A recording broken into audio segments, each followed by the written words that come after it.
นานมาแล้วมีชายหนุ่ม3 คนเป็นพี่น้องกันพวกเขาเป็นลูกที่ได้ชื่อว่ามีความกตัญญูเป็นอย่างยิ่ง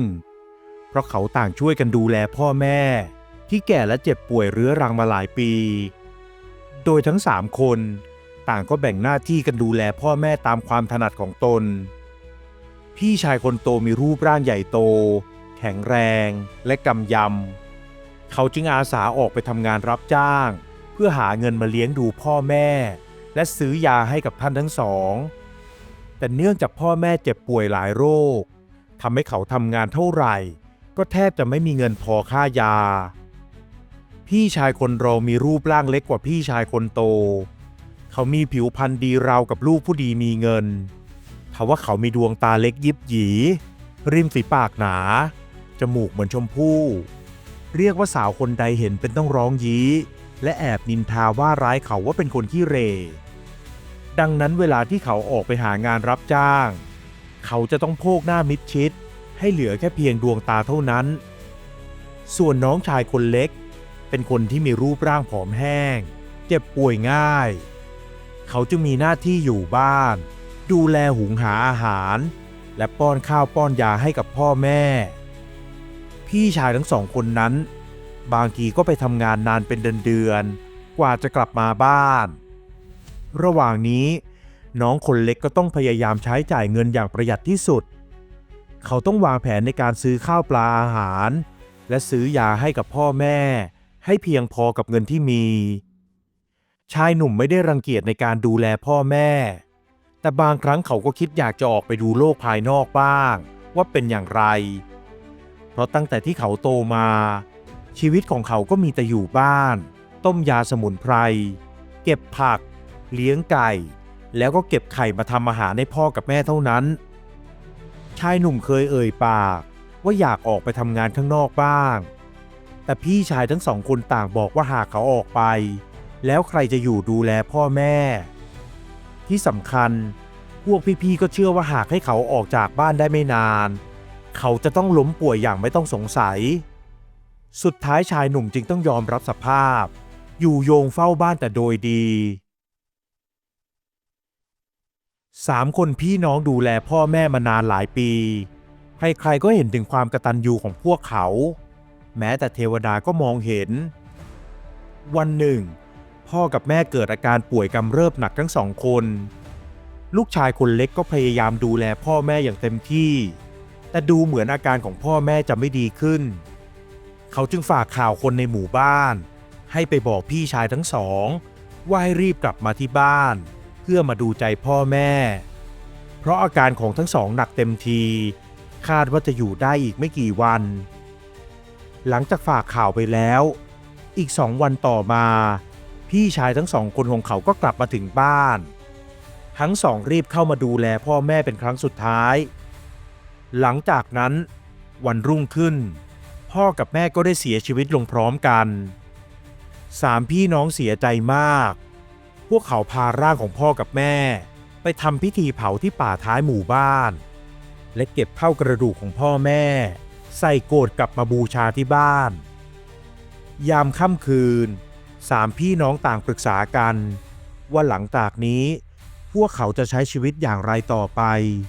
เพราะตอนนี้ไม่มีพ่อแม่เป็นหลักยึดเหนี่ยวอีกแล้วในขณะที่กำลังปรึกษากันอยู่นั่นเองจู่ๆกลางเรือนหลังเล็กของพวกเขาก็ปรากฏแสงสว่างจ้าทำให้3 พี่น้องตกใจ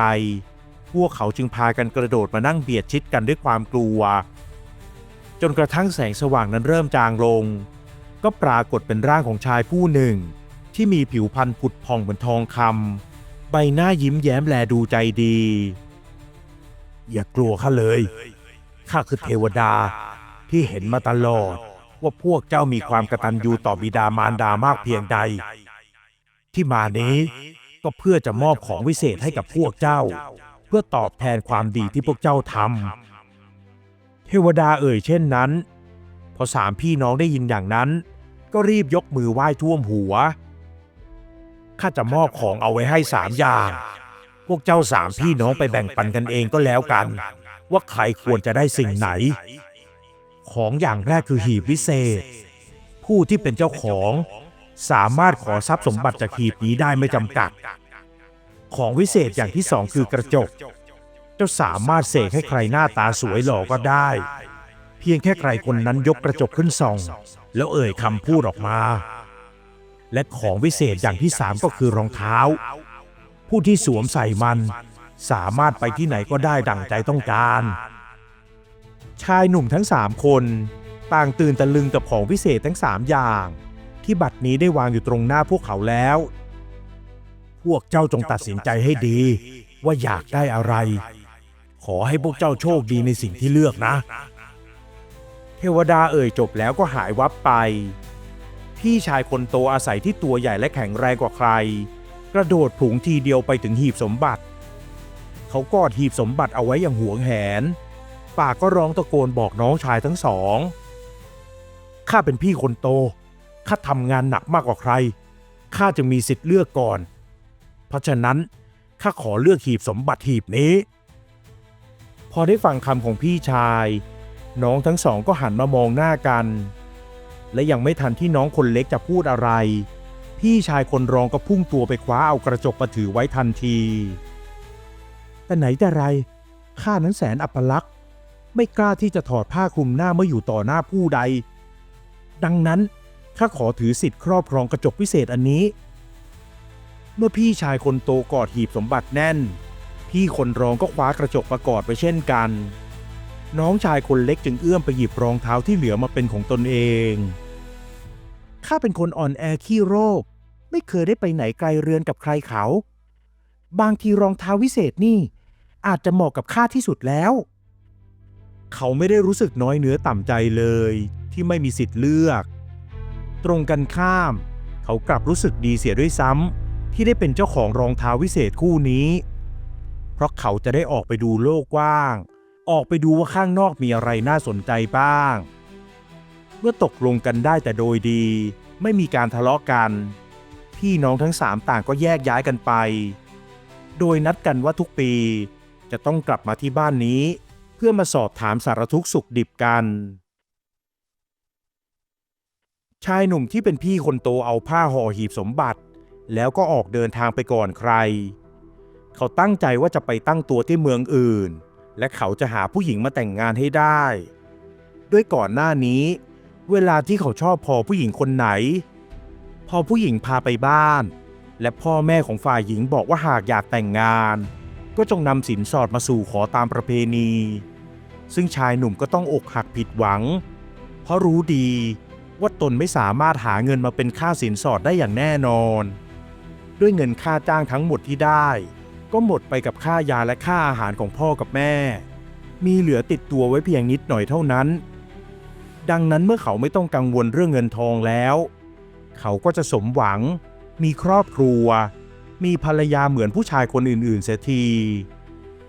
ลูกชายคนโตเดินทางไปจนเกือบถึงเมืองใหญ่เขาวางหีบลงและเอ่ยขอกับหีบเจ้าหีบเอ๋ยเจ้าจงมอบทรัพย์สมบัติให้แก่ข้าขอให้ข้ามีเงินทองมากมายก่ายกองจนเต็มบ้านเมื่อเขาเอ่ยจบในหีบสมบัติก็มีทองคำจำนวนมากชายหนุ่มรีบนำทองนั้นไปซื้อที่ดินและจ้างคนมาปลูกบ้านหลังใหญ่โตจากนั้นเขาก็ไปสู่ขอลูกสาวเศรษฐีคนงามประจำเมืองมาเป็นภรรยาชีวิตของเขามีความสุขอย่างน่าอิจฉามีเงินทองใช้ไม่ขาดมือไม่ว่าภรรยาของเขาอยากได้อะไรเขาก็สามารถนำเงินมาซื้อให้เธอได้อย่างไม่ต้องกังวลส่วนลูกชายคนที่สองเขามีปมในใจมาตลอดว่าตนเองนั้นมีหน้าตาขี้ริ้วขี้เหร่แสนอัปลักษณ์หญิงคนใดเห็นต่างพากันสายหน้าและส่งเสียงเยาะเย้ยมาเมื่อเขาทำท่าทีสนใจพวกเธอดังนั้นเมื่อเขาจะออกจากบ้านเขาก็ยกกระจกวิเศษนั้นขึ้นมาแล้วเอ่ยกับกระจกเอ๋ยข้าขอพรจากเจ้าขอให้เจ้าบันดาลให้ข้ามีหน้าตาหล่อเหลาเกินกว่าชายคนใดบนโลกใบนี้ไม่ว่าหญิงคนใดได้เห็นเป็นต้องหลงรักข้าทุกคนทันใดนั้นก็เกิดควันออกมาจากกระจกล้อมรอบตัวเขาเมื่อควันจางลงชายหนุ่มก็มีหน้าตาหล่อเหลาเหมือนที่เขาได้เอ่ยขอเอาไว้ เมื่อประกอบเข้ากับผิวพรรณของเขาที่ดีอยู่แล้วก็ยิ่งทำให้เขาดูหล่อเหลาเหมือนเจ้าชายเลยทีเดียวชายหนุ่มส่องกระจกดูแล้วก็รู้สึกพึงพอใจเป็นอย่างมากจากนั้นก็เดินทางมุ่งหน้าเข้าสู่เมืองใหญ่ทันทีหลังจากพี่ชายเดินทางไปได้หลายวันแล้วน้องชายคนเล็กก็นั่งมองบ้านที่เขาเคยอยู่อาศัยมาตั้งแต่เด็กกับพ่อแม่และพี่ชายตอนนี้พ่อกับแม่ได้สิ้นไปแล้วและพี่ชายทั้งสองต่างก็ออกไปตามความฝันของตนเองชายหนุ่มรู้สึกคิดถึงความหลังแต่สุดท้ายเขาก็สูดลมหายใจแล้วเก็บเสื้อผ้ากับอาหารห่อใส่ย่ามขึ้นสะพายหลังสวมรองเท้าวิเศษคู่นั้นแล้วก็ก้าวลงจากเรือนไปเขายังไม่รู้ว่าจะไปที่ไหนเงินก็ไม่มีติดตัวมีเพียงเสื้อผ้าและอาหารนิดหน่อยพอประทังชีวิตชายหนุ่มเดินทางมาเรื่อยๆผ่านป่าเขาเมื่อหิวข้าวก็เอาอาหารออกมากินพอตกกลางคืนก็ปีนขึ้นต้นไม้สูงแล้วเขาก็อาศัยนอนอยู่บนนั้นพอเช้าก็ปีนต้นไม้ลงมาเพื่อออกเดินทางต่อพอเงินหมดก็ไปขอทำงานแลกข้าวเมื่อได้ยินว่ามีเมืองใหญ่สวยงามอยู่ที่ไหนเขาก็แอบมาอยู่หลังพุ่มไม้แล้วก็เอ่ยชื่อเมืองนั้น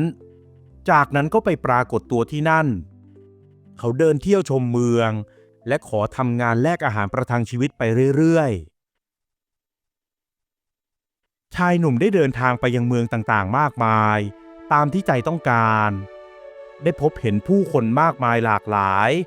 ได้ร่ำเรียนและสั่งสมความรู้แขนงต่างๆจนเขารู้สึกพึงพอใจแล้วกระทั่งวันหนึ่งอาหารที่เขาได้ทำงานแลกมาจากเมืองล่าสุดที่เขาได้ไปเยือนใกล้จะหมดลง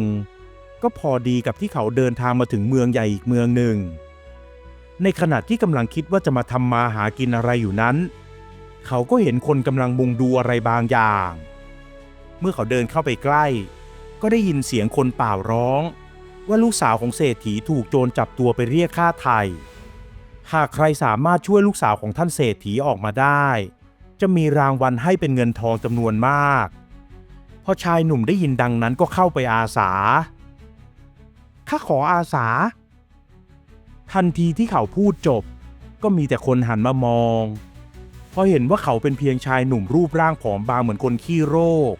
ต่างก็พากันหัวเราะเยาะดังลั่นโธ่ถังตัวเล็กอย่างกับลูกหมาแบบนี้เหรอวะจะไปปราบโจรและช่วยลูกสาวท่านเศรษฐีออกมาได้รังแต่จะไปให้โจรฆ่าทิ้งเสียเปล่าๆนะไอ้หนุ่ม ชายแก่คนหนึ่งเอ่ยแล้วก็หัวเราะออกมาคนที่เหลือก็พากันหัวเราะตามชายหนุ่มไม่สนใจคำดูถูกนั้นแต่ได้บอกกับบ่าวไพร่ของเศรษฐีว่าเขาจะไปช่วยลูกสาวเศรษฐีออกมาเองจากนั้นชายหนุ่มก็เดินแยกไปจากกลุ่มคนในบริเวณตลาดส่วนคนใช้ก็รีบไปบอกกับเศรษฐีว่าตอนนี้มีคนอาสาจะไปช่วยลูกสาวให้แล้วแต่ไม่แน่ใจว่าจะสำเร็จหรือไม่เพราะเขาดูเป็นคนที่ไม่น่าจะพึ่งพาได้เอาเถอะจะผอมบางขี้โรคยังไงแต่ถ้าเขาช่วยลูกสาวข้าได้ข้าก็จะให้รางวัลเขาตามที่ได้ลั่นวาจาไว้เศรษฐีว่าอย่างนั้นเพราะเป็นห่วงลูกสาวมากกว่าสิ่งใดไม่ว่าใครจะอาสามาช่วยเขาก็ล้วนมีความหวังทั้งนั้นพอตกดึกคืนนั้นชายหนุ่มก็เดินไปที่ท้ายหมู่บ้านแล้วก็เอ่ยปากบอกกับรองเท้ารองเท้าวิเศษข้าขอให้เจ้าพาข้าไปยังที่ที่พวกโจรหลบซ่อนกันอยู่เมื่อเขาเอ่ยจบร่างของเขาก็หายวับไปทันทีแล้วชั่ววินาทีก็ไปปรากฏกายอยู่ที่หลังพุ่มไม้ไม่ไกลจากถ้ำที่พวกโจรหลบซ่อนกันอยู่ซึ่งตอนนี้พวกโจรต่างพากันดื่มเหล้าฉลองที่จะได้รับเงินค่าไถ่จากเศรษฐีชายหนุ่มแอบสังเกตว่าแถวถ้ำนั้นมีลักษณะอย่างไรมีอะไรเป็นจุดน่าสังเกตบ้างและมองดวงดาวบนฟ้าเพื่อคำนวณตำแหน่งที่ตั้งของถ้ำนี้คร่าวๆจากนั้นเขาก็บอกกับรองเท้าอีกครั้งว่าให้พาเขาเข้าไปถึงที่หลบซ่อนของลูกสาวเศรษฐีโดยที่พวกโจรไม่รู้ตัวแล้วร่างกายของชายหนุ่มก็หายวับไปอีกครั้งไปโผล่ที่ซอกหนึ่งของถ้ำที่ลูกสาวเศรษฐีถูกมัดมือมัดเท้าและเอาผ้าปิดปากไว้เมื่อหญิงสาวเห็นเขาก็มีท่าทีตื่นกลัว แต่ชายหนุ่มรีบยกมือขึ้นทำสัญญาณบอกให้เธอเงียบหญิงสาวพยักหน้าเชื่อฟังจากนั้นเขาก็ขยับกายเข้าไปหาเธอพยุงเธอให้ยืนขึ้นและพูดเสียงเบาๆเพราะกลัวว่ากลุ่มโจรที่อยู่หน้าถ้ำจะได้ยินรองเท้าวิเศษขอให้เจ้าพาข้าและหญิงสาวคนนี้กลับไปยังบ้านของนางอย่างปลอดภัยด้วยเถิดจบคำพูดของเขาทั้งร่างของเขาและร่างของหญิงสาวก็หายวับไปจากถ้ำทันทีและไปปรากฏกายที่กลางคฤหาสน์ของนางพอเศรษฐีเห็นว่าลูกสาวกลับมาอย่างปลอดภัยก็ดีใจเป็นอย่างมากเข้ามาลูบเนื้อลูบตัวลูกสาวเพื่อดูว่านางได้รับบาดเจ็บตรงไหนหรือไม่จากนั้นก็เข้ามากล่าวขอบคุณชายหนุ่มพร้อมทั้งให้บ่าวไพร่ยกสมบัติมาให้ตามที่ได้ลั่นวาจาไว้แต่ชายหนุ่มยังไม่ยอมรับสมบัตินั้นเขากลับขอให้เศรษฐีรีบส่งคนไปบอกเจ้าเมืองว่าพวกโจรหลบซ่อนอยู่ที่ใดเพื่อจะได้รีบไปปราบโจรเสียให้สิ้นซากก่อนชาวบ้านชาวเมืองจะได้ไม่โดนโจรพวกนั้นคอยดักปล้นอีกเศรษฐีรีบสั่งให้บ่าวไปแจ้งข่าวกับเจ้าเมืองทันทีแล้วเจ้าเมืองก็ให้กองทหารไปจัดการกับกลุ่มโจรอย่างเร่งด่วนในคืนนั้นฝ่ายโจรไม่รู้ตัวว่ากำลังจะโดนปราบเพราะมัวแต่ดื่มเหล้าเมายาฉลองกันล่วงหน้าว่าจะได้ค่าไถ่จากเศรษฐีก็ทำให้ตั้งตัวไม่ทันโดนปราบกันยกกวนถูกจับมารับโทษทั้งหมดชาวเมืองเมื่อได้ยินข่าวดีนี้ก็พากันออกมาโห่ร้องดีใจส่วนเศรษฐีก็ได้เป่าประกาศว่าทั้งหมดนี้เป็นความดีความชอบของชายหนุ่มพวกที่เคยเยาะเย้ยเขาก็เข้ามาขอโทษกันทุกคนซึ่งชายหนุ่มก็ไม่ถือสาหาความส่วนลูกสาวเศรษฐีนั้นก็ตกหลุมรักชายหนุ่มเพราะถึงแม้เขาจะไม่ได้มีรูปร่างแข็งแกร่งตัวโตแต่เขาก็เป็นคนที่มีจิตใจดีมีความรู้เศรษฐีเองก็ไม่ได้นึกรังเกียจชายหนุ่มจึงยกลูกสาวให้แต่งงานกับเขาชายหนุ่มจึงอยู่ช่วยเศรษฐีทำการค้าในเมืองแห่งนั้นเองเขายังได้แจกทานและบริจาคอาหารให้แก่คนยากจนอยู่เสมอเพราะนึกถึงเมื่อครั้งที่ตัวเองยังลำบากยากจนต้องกินต้องใช้อย่างกระเม็ดกระแม่ชาวเมืองจึงพากันยกย่องสรรเสริญชายหนุ่มเมื่อครบเวลา1 ปีตามสัญญาที่ได้ให้ไว้แก่กันในหมู่พี่น้องทั้ง3 คนชายหนุ่มที่เป็นน้องชายคนเล็กก็ได้เดินทางไปยังบ้านเกิดของตนซึ่งเขาได้ส่งคนมาซ่อมแซมบ้านและคอยดูแลทำความสะอาดอยู่เสมอที่นั่นเขาพบพี่ชายทั้ง2 คนกำลังนั่งปรับทุกข์กันอยู่พี่ชายคนโตแม้จะแต่งกายด้วยเสื้อผ้าอาภรณ์ราคาแพงแต่ใบหน้าก็ไม่มีความสุขส่วนพี่ชายคนรองที่เคยหน้าตาขี้เหร่วันนี้เขาหล่อเหลาราวกับเทพบุตรแต่ใบหน้ากลับมีรอยเล็บขีดข่วนอยู่หลายแห่งเมื่อเข้าไปสมทบกับพี่ๆและได้ไถ่ถามสารทุกข์สุขดิบกัน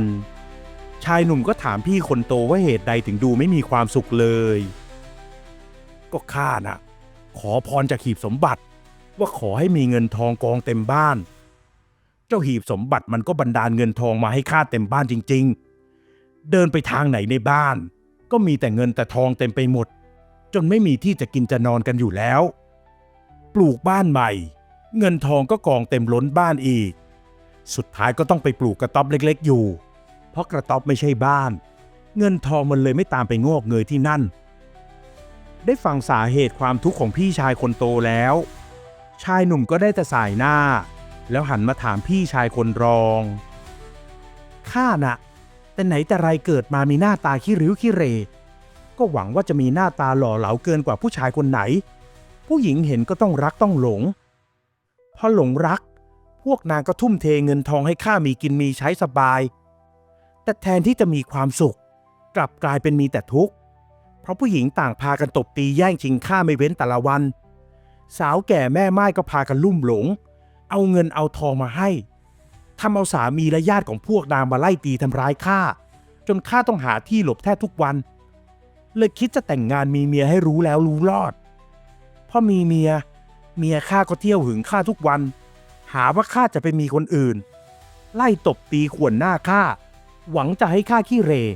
จะได้ไม่มีคนมาชอบนี่ข้าเลยหลบมาอยู่บ้านพ่อกับแม่ได้หลายเดือนแล้วดีนะที่บ้านพ่อกับแม่มีคนดูแล ข้ายังนึกว่าพี่ใหญ่ส่งคนมาดูแลบ้านให้เลยข้านี่แหละ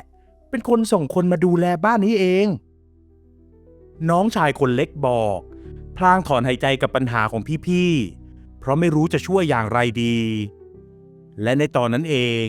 เทวดาองค์เดิมก็ปรากฏตัวขึ้นเป็นยังไงบ้างพวกเจ้าได้ของวิเศษไปแล้วใช้กันคุ้มค่าหรือไม่คุ้มจนเกินคุ้มเสียอีกท่านเทวดา